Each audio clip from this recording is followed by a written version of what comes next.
হঠাৎ করে ইসরায়েল সফরে গেলেন ভারতের বিদেশমন্ত্রী ডক্টর জয়শঙ্কর। আজ তিনি ইসরায়েলে গিয়ে পৌঁছেছেন এবং ইসরায়েলের প্রধানমন্ত্রী নেতানিয়াহু তার সঙ্গে তিনি একটি মিটিং করবেন। এমন একটা সময় এই সফর হচ্ছে যা কিন্তু গোটা বিশ্ব জুড়ে জুইসদের উপরের আক্রমণের ঘটনাকে অনেক বেশি আলোচনার মধ্যে নিয়ে এসছে এবং এরপরে ইসরায়েল কি করবে সেটা কিন্তু আন্তর্জাতিক স্তরের কাছে প্রধান কৌতূহল। দেখুন, অস্ট্রেলিয়ায় যেভাবে পাকিস্তানের দুই জঙ্গি নির্মম ভাবে জুইসদের উপর আক্রমণ করেছে, এরপরে কিন্তু একাধিক ডেভেলপমেন্ট বিশ্ব জুড়ে হচ্ছে। অস্ট্রেলিয়া পরিষ্কার জানিয়েছে যারা এই ধরনের আক্রমণ করেছে, অর্থাৎ দুই ব্যক্তি যার নাম সাজিদ আকরাম এবং নাভেদ আকরাম, এরা হলো পিতা ও পুত্র এবং দুইজন যেভাবে নির্বিচারে গুলি চালিয়েছে তা কিন্তু অস্ট্রেলিয়ার প্রায় 30 বছরের ইতিহাসে এর আগে মাস কিলিং বা মাস শুটিং কিন্তু তারা দেখেনি। এই দুই ব্যক্তির মধ্যে একজন স্টুডেন্ট ভিসায় কিন্তু অস্ট্রেলিয়াতে এসেছিলেন। পরবর্তীকালে জানা যায় এই দুই ব্যক্তি 2019 সালে ইসলামিক স্টেট সেলে ট্রেনিং নিয়েছিলেন এবং 24 বছরের সেই বালক যেভাবে গুলি চালাচ্ছিলেন এবং যেভাবে ভিডিও ভাইরাল হয়েছে তা আপনারা দেখলেও চমকে যাবেন যে কোনো অংশে প্রফেশনাল শুটারের থেকে তিনি কম নন। এবং এমন একটি জায়গাকে তারা টার্গেট করেন, অস্ট্রেলিয়া সেই বিচ যেখানে প্রায় 1000 জন জুইস মানুষ উৎসবে মেতেছিলেন এবং সেখানে হানুকা ফেস্টিভ্যাল হচ্ছিল, সেলিব্রেশন চলছিল সকলের মাঝখানে। সেখানে 24 বছরের এক যুবক নির্বিচারে গুলি চালিয়ে চলে যাচ্ছে, তার জন্য কিন্তু সত্যি পাকিস্তানি হওয়া প্রয়োজন। সাধারণ মানুষ কিন্তু এই ধরনের নির্মম হিংসার জিনিস কতটা করতে পারবেন তা কিন্তু প্রশ্ন চিহ্ন থাকে যায়। অস্ট্রেলিয়ার পক্ষ থেকে একাধিক নিয়মে বদল আসবে এবার।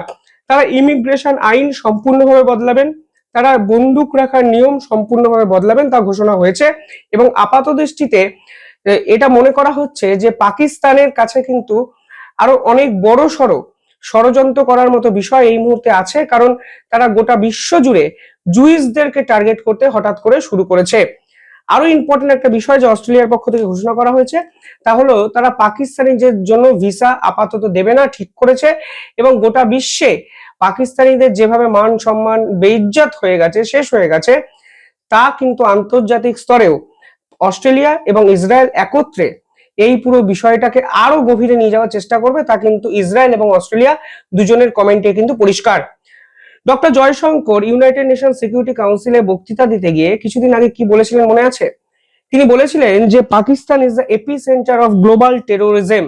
আর আজকে দেখুন ভারতের দেখানো পথ, ভারতের বলা কথা কিভাবে অস্ট্রেলিয়ার মতো একটি প্রগতিশীল রাষ্ট্রতেও কিন্তু ফলে গেল। A premier example is our neighbor, Pakistan. Unfortunately, their misdeeds affect others as well, especially the neighborhood. When this polity instills such fanaticism among its people, its GDP can only be measured in terms of radicalization and its exports in the form of terrorism. অর্থাৎ ভারত যা বলে গোটা বিশ্ব প্রাথমিকভাবে তার বিরোধিতা করলেও পরবর্তীকালে দেখা যায় ভারতই একমাত্র ঠিক কথা বলেছে। ইসরায়েল এটাকে বৃহত্তর চক্রান্ত বলেছে পাকিস্তান ইরানের সঙ্গে হাত মিলিয়ে এই ধরনের কর্মকাণ্ডটি ঘটিয়েছে এবং এই পুরো ঘটনায় মোসাদ অর্থাৎ ইসরায়েলের গোয়েন্দা সংস্থা ইনভলভ হবে তা কিন্তু 100% নিশ্চিত। অর্থাৎ মোসাদের কার্যপ্রণালী যদি আপনারা দেখেন তাহলে পাকিস্তানের জন্য কিন্তু বিপদ বাড়ছে। হতে পারে পাকিস্তানে ঢুকে তারা ভয়াবহ কোনো অ্যাকশন কিছুদিনের মধ্যেই নেবে, কারণ ইসরায়েল ভাই পৃথিবীর অন্য কোনো দেশের মতো নয়। তাদের যদি একজন নাগরিকও টেরোরিজমের সামনে পড়ে শেষ হয়ে যায় তাহলে ওই একজনের বদলা নিতে তারা কমসে কম 100 জনকে খতম করবে এবং এক্ষেত্রেও পাকিস্তানের একাধিক জঙ্গি ঘাঁটির উপর বিপদ বাড়ছে তা কিন্তু পরিষ্কার হয়ে যাচ্ছে। আর এর মধ্যেই ডক্টর জয়শঙ্কর পৌঁছে গেলেন ইসরায়েলে কিছুটা হঠাৎ করেই, এবং যখন ইসরায়েল এবং ভারতের একাধিক মিলিটারি ডিল হচ্ছে, একাধিক লার্জ স্কেল ডিফেন্স এগ্রিমেন্ট হচ্ছে, ঠিক সেই সময় ডক্টর জয়শঙ্কর কেন হঠাৎ করে ইসরায়েলে গেলেন এবং দুই রাষ্ট্রের মধ্যে এই জঙ্গি আক্রমণের পর কি গুরুত্বপূর্ণ বৈঠক হবে সেটা কিন্তু গোটা বিশ্ব কৌতূহলী দৃষ্টিভঙ্গিতে অপেক্ষা করবে জানার জন্য। আরো ইম্পর্টেন্ট কিছু ডেভেলপমেন্ট এই অস্ট্রেলিয়াকে কেন্দ্র করে এসছে, যেখানে পরিষ্কার বলা হচ্ছে যে হামাস যেভাবে পিওকেতে পেহেলগাম হত্যাকাণ্ডের আগে মিছিল করেছিল, মিটিং করেছিল, ঠিক একই কায়দায় এই বন্দি বিচে আক্রমণের আগেও হামাসের লোকজন এবং পাকিস্তানের এই টেররিস্টরা একত্রে কিন্তু প্ল্যানিং করেছিল এবং এতে অস্ট্রেলিয়ার কিছু প্রো প্যালেস্তাইনি এলিমেন্ট অর্থাৎ মানুষ সরাসরি ইনভলভ, যারা লোকাল সাপোর্ট শেল্টার এই জঙ্গিদের দিয়েছে, তা কিন্তু বিভিন্ন রিপোর্টে কিন্তু পরিষ্কারভাবে বেরিয়ে এসেছে। অর্থাৎ অস্ট্রেলিয়ায় যে গুলি চালানোর ঘটনা 30 বছর পর হয়েছে, যার ফলে প্রায় 16 জন মানুষ মারা গেছেন এবং 30-এর অধিক মানুষ এখন ক্রিটিক্যাল অবস্থায় হাসপাতালে বন্দী, তা যে কোনো নির্দিষ্ট দুই পাকিস্তানের জঙ্গির পরিকল্পনা নয়, তা কিন্তু ইসরায়েল আন্তর্জাতিক স্তরে বারবার বলছে। এবং এর পিছনে যে এক বড় সড়ো আন্তর্জাতিক চক্রান্ত আছে, ষড়যন্ত্র আছে, এবং জুইসদের উপর নির্মম অত্যাচার করার যে প্রবণতা ভবিষ্যতেও তৈরি হয়েছে এই আক্রমণ, তা কিন্তু ইসরায়েল অস্ট্রেলিয়া একত্রে কিন্তু এস্টাবলিশ করে দিচ্ছে। এবং ইসরায়েল এই মুহূর্তে ভারতের সাহায্য চাইছে, কারণটা সহজেই আপনারা বুঝতে পারছেন। এবং ভারতের বিদেশমন্ত্রী ডক্টর জয়শঙ্কর ইসরায়েলে সেই জন্যই গেছে, এবং ভারত নিঃসন্দেহে ভারতের আউটপুট ইনপুট যেরকম ভাবে ভারত সাহায্য করতে পারে টেরোরিজম শেষ করতে ইসরায়েলকে সহায়তা করবে।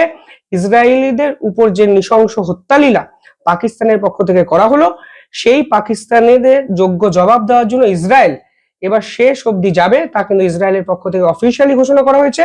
অস্ট্রেলিয়াও ইসরায়েলের সাহায্য নিচ্ছে, ইসরায়েলের গোয়েন্দা দপ্তর মোসাদের সাহায্য নিচ্ছে, এবং অস্ট্রেলিয়া, ইসরায়েল এবং ভারত এমন এক কম্বিনেশন তৈরি হয়ে গেল এই অ্যাটাকের ফলে, যা কিন্তু গোটা বিশ্বের কাছেই চমকপ্রদ ডেডলি এক কম্বিনেশন। এবং টেরোরিজম শেষ করার জন্য যেভাবে ভারতের প্রধানমন্ত্রী কালকে টুইট করেছিলেন, আজকে ভারতের বিদেশ মন্ত্রীর এই ইসরায়েলি সফর পরিষ্কার করে দিচ্ছে যে ইসরায়েল এবং ভারত একত্রে বড় সড়ো কিন্তু ধামাকাদার কিছু পরিকল্পনা করছে, এবং দুইয়ের বদলা 200 হয় নাকি সেটা দেখার জন্য কিন্তু অপেক্ষা করতে হবেই।